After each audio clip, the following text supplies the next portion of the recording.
RPF constable எக்ஸாமில் கேட்டிருந்தா 15வது question answer பார்ப்போமா. ஒரு சிறுமி 28 km/h வேகத்தில் பள்ளிக்கு செல்கிறாள். அவள் 21 km/h வேகத்தில் திரும்பி வருகிறாள். ஓகேவா. ஸ்கூலுக்கு போயிட்டு வீட்டுக்கு வர்றாப்பலாம். ஓகேவா. முழு பயணத்திற்கும் அவளுடைய சராசரி வேகத்தை கண்டறியவும். ஓகேவா. அதே ஸ்கூலுக்கு போயிட்டு வீட்டுக்கு வராங்க. மொத்தம் 2 மணி நேரமா. ஸ்கூல் 28 km/h நேரத்தில் போகிறாங்க 1 மணி நேரம். அதே மாதிரி 21 km/h ஸ்பீடில் வர்றாங்க 2 மணி நேரம். ஓகேவா.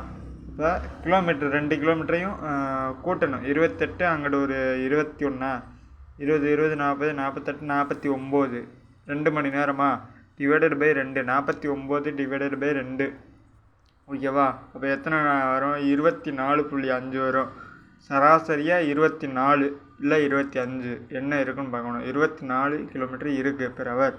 அப்போ இதுதான் ஆன்சர். ஓகேவா.